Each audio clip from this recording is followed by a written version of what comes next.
Good at what today's video. Today it's the first flight of the Whirlwind P.9. Now, unfortunately, I did record the first flight, but I had no sound for some weird reason. I honestly don't know why.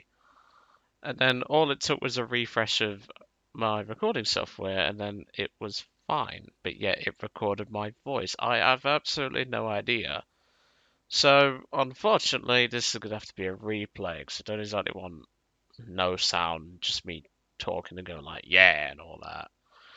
But we actually had a very good first flight. We managed to get 4 kills, which I was rather surprised about. We nearly had 5. We nearly had an ace in our first game, but unfortunately, I think it was a Mustang or a P61, one or two, beat me to the kill on an hour and 85. So whatever. I'm not all that fussed, to be honest.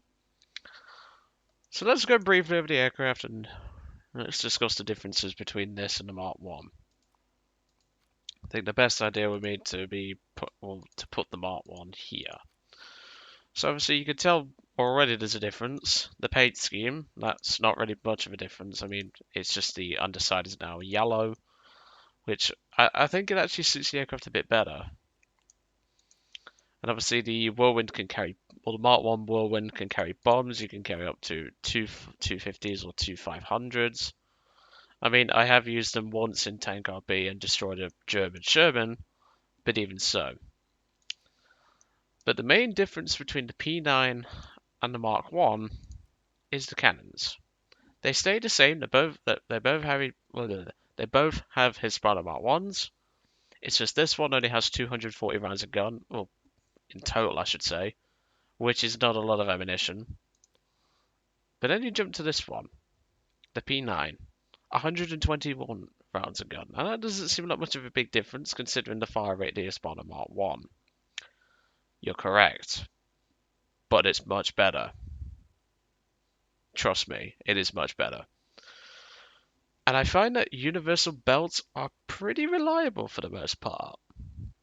Not gonna lie, I mean, I did get a couple of sparks, which I will point out, but for the most part, they were fine. And even then, I think I might go back to stealth because of how well the universal rounds did. I think the main reason why the rounds sparked is because obviously universal has a trace around. But to be honest, the Mark 1 Hispano worked really well, and obviously you've got 4 of them with a good ammunition capacity, so you can work from there really. Obviously, performance is pretty much exactly the same as the Mark 1. Obviously, the Mark 1 can carry bombs, this cannot, so you won't have the performance gap if you do have to take bombs. I do prefer the Mark 1 for its versatility, but at the same time, I prefer this one because of the cannon ammo. I mean, I'll point out when I was pretty much out of ammunition. I think you can guess judging by the aircraft that we shoot at, so that gives you an idea. If it was in the Mark 1, we would have been out of ammunition or would have been on last scrap. But in the P9, I still had half my ammunition remaining when we dealt with that aircraft, which I'm not going to spoil it. It's just let me point out that Hairy Feet is going to hate me for it. But and I'm already going to say sorry in advance. But well, in fact, it's Hairy Feet and he loves it, so I won't say sorry. But jokes aside, let's jump into the replay and let's see what we got up to. Obviously, I did say I got 4 kills. Really impressed with the aircraft. It really does feel nice to fly, and obviously with it having more ammunition, I can stay in the fight longer. But honestly, this is probably one of the best allied teams I've had in a while. Except I'll point out a mistake of an A20 pilot because Hairy Feet's gonna laugh at it. Let's just say that. So, BR4 game, BR 3.7 plane. Not bad. I remember this plane used to be 5.0 at one point, and I just completely ignored it. Well, the P9 wasn't around then, but the Mark 1 was.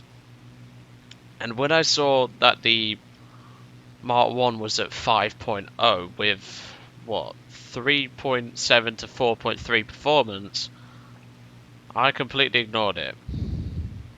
I knew that it was going to be a bad time. So, that's the sort of benefit that I did wait for it. And to be honest, I had a lot of fun with the Mark 1. I did have to respade it for the bombs, which I think it was like 2 kills and a win, if I remember rightly. But this was a great first flight. And obviously I am recording this because I'm on a dual screen at the moment.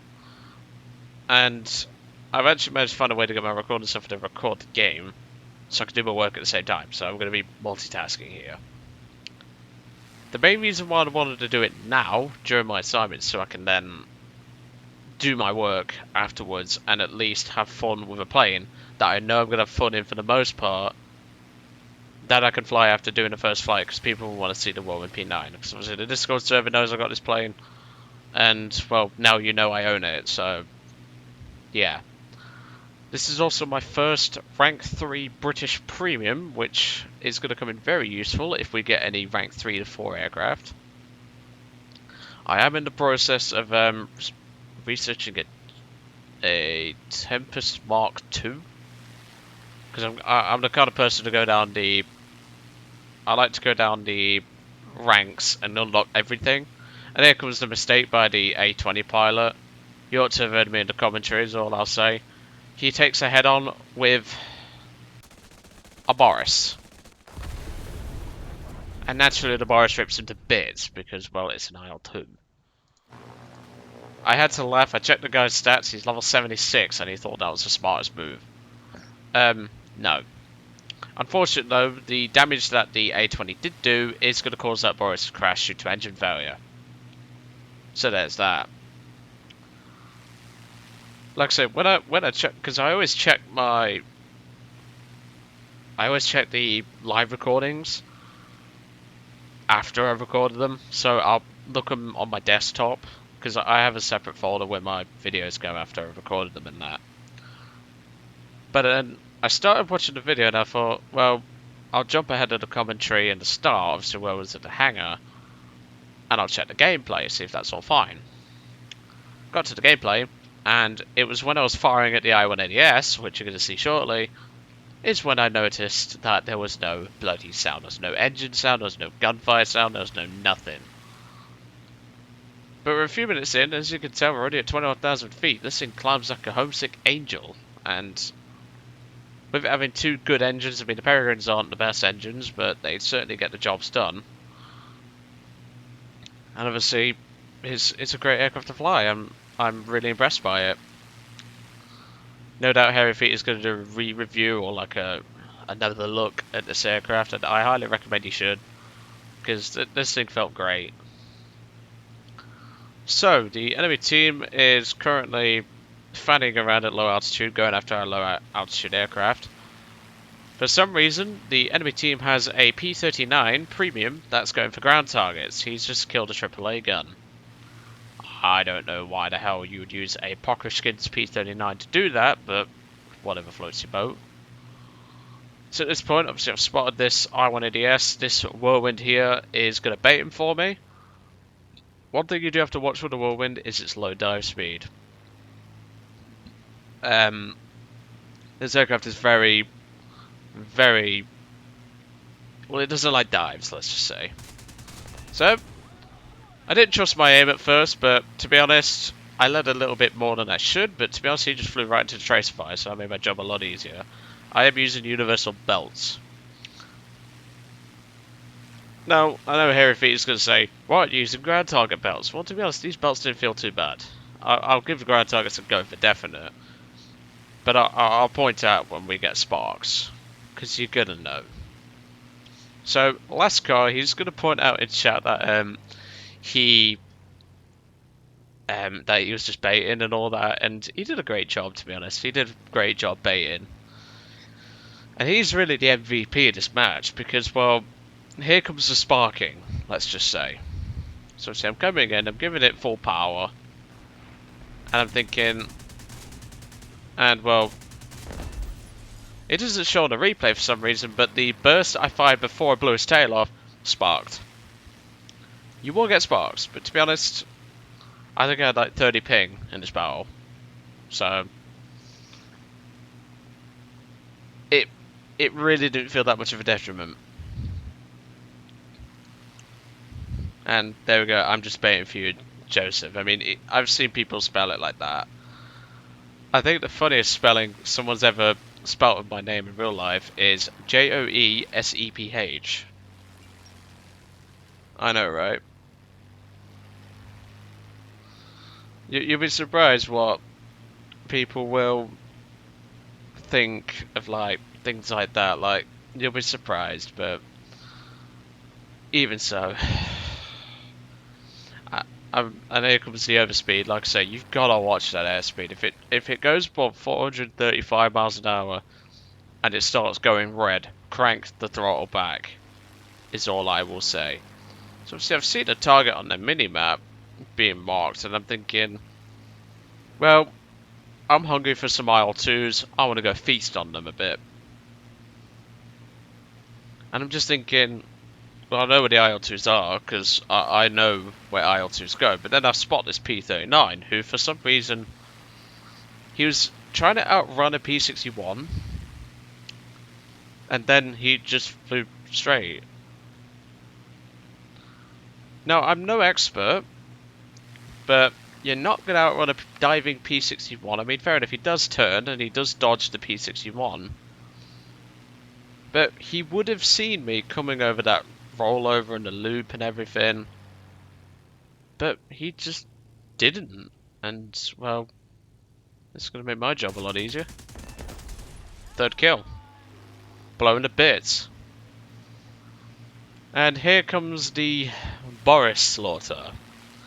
Well, it's his cheap brother, the what's the word? Penny pinching brother. So in other words, if you don't want to buy the IL-2M Avenger, you buy this, or you unlock this brother.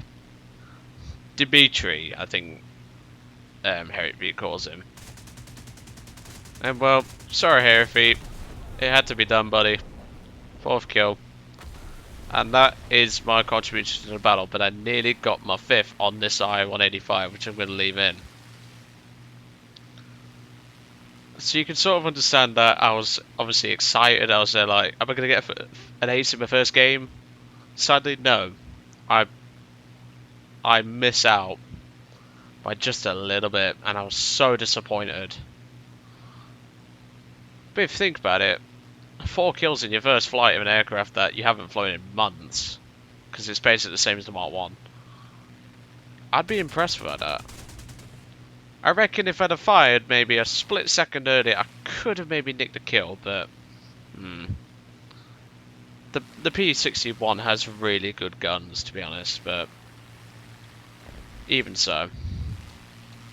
Obviously, there's the hadnt up here. He is all on his own against, what, 3 or 4 allied fighters up here?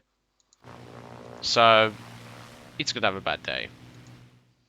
That's pretty much the end of the contribution to the battle on my end, at least, because it ends after that Yak-9 gets killed by a Mustang. But like I say, I'm very impressed with the aircraft. It handled beautifully, it did really well, and, well, I forgot to point out when I was out of it, pretty much, well, if I'd have been in the Mark 1, I'd have been out of ammunition after I killed the IL-2. So you can sort of understand that, yes, this aircraft does have its advantages over the P or the Mark 1, but at the same time, you've got to consider the versatility, which I know a lot of people will say, like, oh, you shouldn't take bombs and fighters. I'm not saying you should, but what I'm saying is it's always nice to have, like, the capability in case you get a space climber or something, which I'm sure people will understand.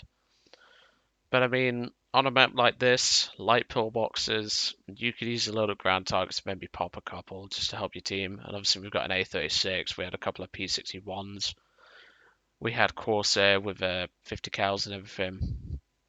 If that Yak-9 decided to space climb and not help his team at all, we'd have been fine.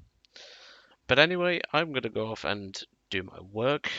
I mean, I'm almost done at this point. I've got, what, 1.5 sections to do. Then I'm going to get my tutor to check over it, make sure it's all fine, and I can send it off. Probably a week before it's due in, because, well, I'm a boss. When it comes to assignments, I love doing assignments because it always gets my brain going. But at least I'll have a fun plane to take a break from if I need it. But anyway, I'll let you guys off. I hope you enjoyed today's video on the Whirlwind P.9. Obviously, sorry for the replay factor. I can't help the fact that my recording software is stupid sometimes. See you all on the next one.